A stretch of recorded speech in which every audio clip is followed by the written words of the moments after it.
People are buying luxury cars, people are buying houses, people are getting out of debt.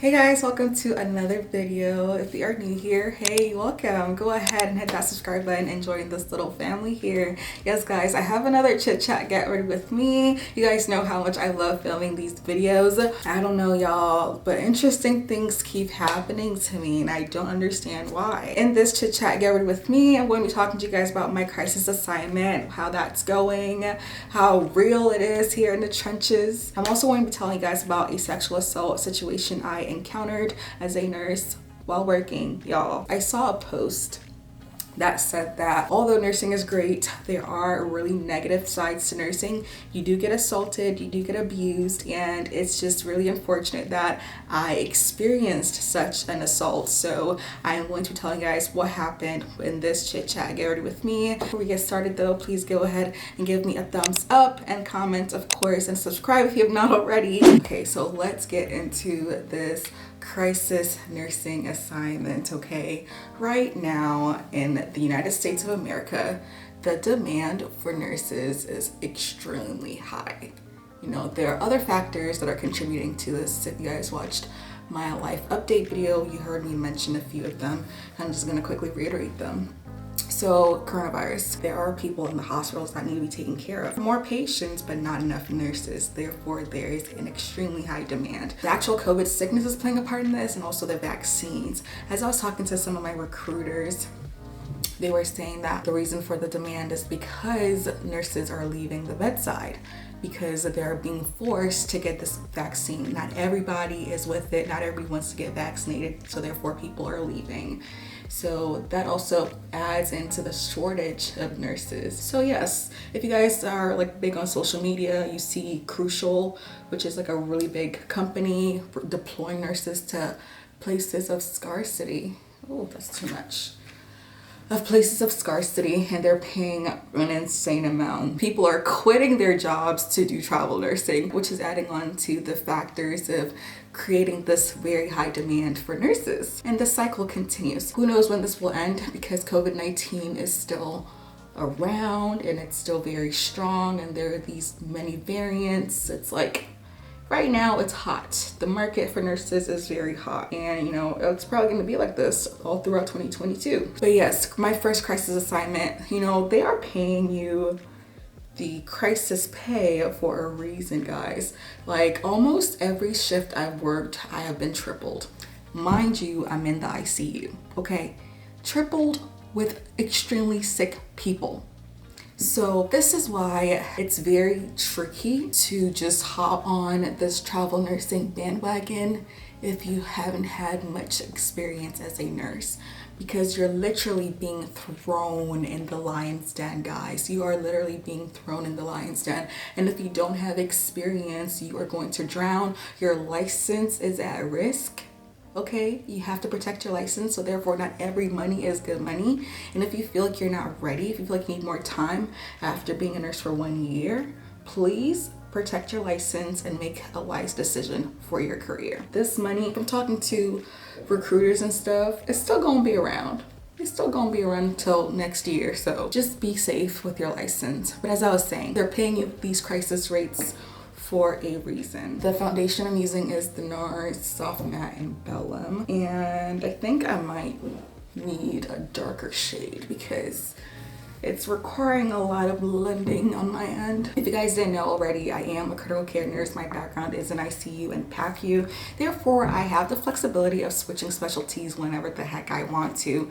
And so I'm able to work in the ICU and in the PACU.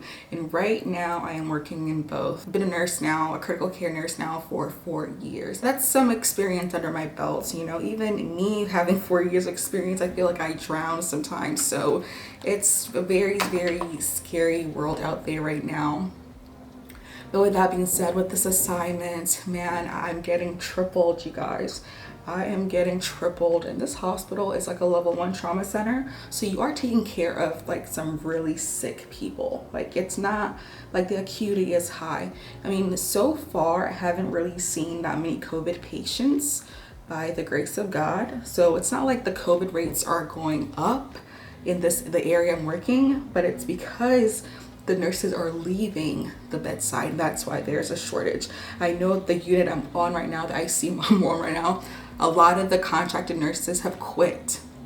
They quit because one, they are tripling nurses, and two, because there are higher rates elsewhere. Like I said, if you guys saw the crucial rates, they're paying people $125 an hour and $150 for overtime. This is insane money. Like, nurses have never seen this much money before. So people are quitting their contracts halfway. One of the other recruiters I was talking to, one of the questions he asked me was, have I canceled a contract before? And he wanted to make sure that I'm not about to up and leave the contract I signed with him if I'm excited by the raise more than, you know, staying true to the contract. But I mean, you can't really blame nurses if you're putting them in uncomfortable situations and not making as much. Meanwhile, they can go somewhere else and be in the same situation, a similar situation, and make more. Why would they not take the upper hand and make more money doing the same thing?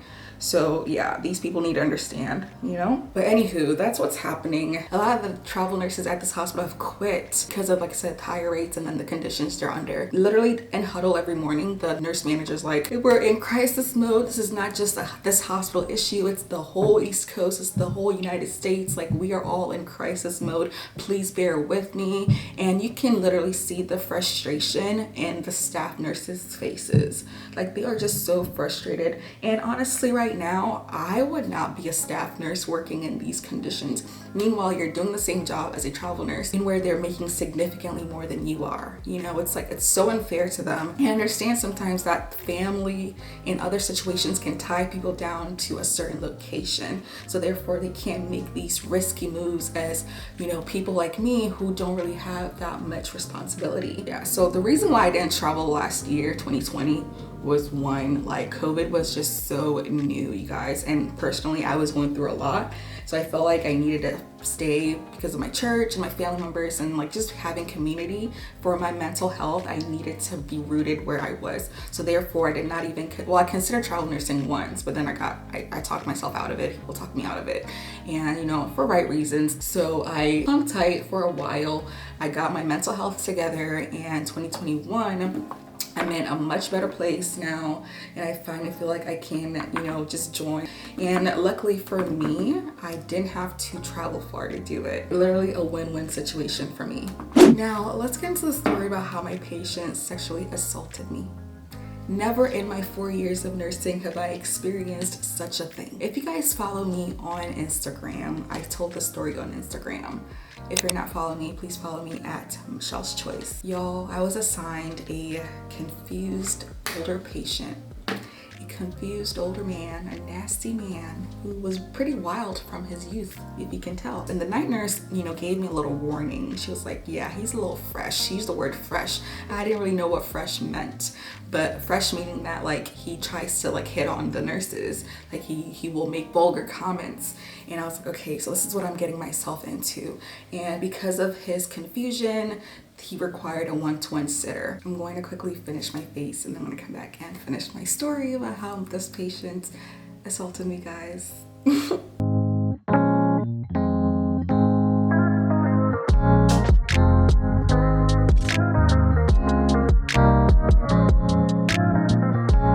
Alright guys, my face is done, I'm back. But yeah, basically the night nurse that gave a report gave me a heads up. Patients have hit on me before.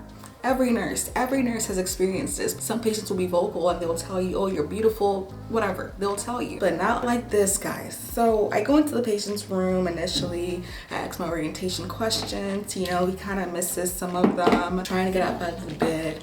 You know, clinically, like, the patient is confused. The sitter's at the bedside, like, helping me take care of him. I went back to the room. I was like giving meds and stuff. I was walking back and forth from the sink to the computer at the MAR.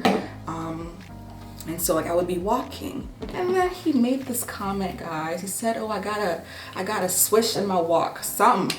I was like, I didn't know what that meant. Meanwhile, his daughter was at the bedside, by the way. So he made that comment. I was like, what's a swish? You know, I don't know what a swish is. Now that I think about it, I think it's when the female walks and their butt kind of moves. It's not my fault that God blessed me, okay? I just can't help it, especially when I'm wearing my scrubs.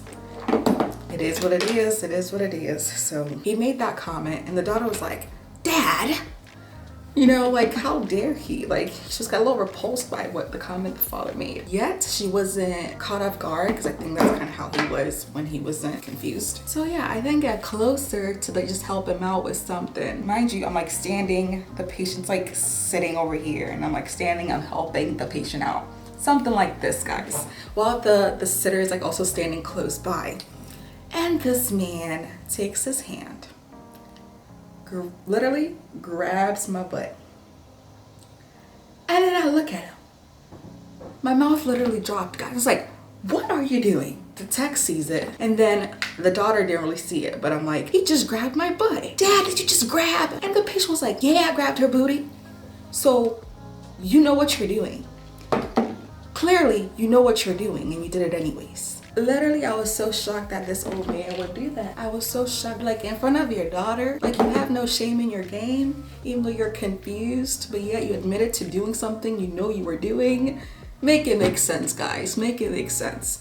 I literally walked out of there. I was like, this is not okay. This is not okay. So I walk out and I was like, I need to tell somebody about this. I walk over to my charge nurse. I'm like, just still in shock that something like that happened. I tell Charge, and she knows the patient's been confused. Like, Charge, he just grabbed my butt. She kind of like did a little chuckle, you know, she laughed a little bit. I didn't take it offense, you know, it is what it is. It's a pretty shocking thing to tell someone that your patient grabbed you. You know how some confused people are cute? This one, dirty and nasty. And she was like, wait.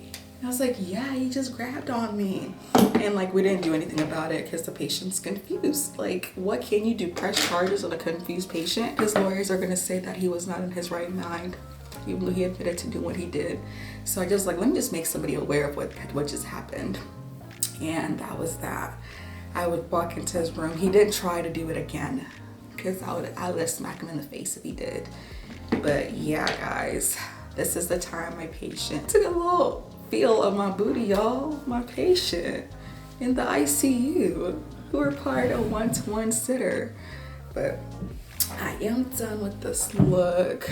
By the way, this hair is from my first wig. I'm going to leave all the details in the description box below if you guys are interested in it. Crisis nursing is where it's at right now. Crisis nursing is where it's at right now. If you guys follow these, some of the nurse influencers on Instagram, people are buying luxury cars, people are buying houses, people are getting out of debt. It's amazing to be alive, to experience it. Yes, guys, thank you for watching this chit chat get ready with me. Please don't forget to give this video a like, subscribe to my channel if you have not already, and I'll talk to you guys in my next video. Bye.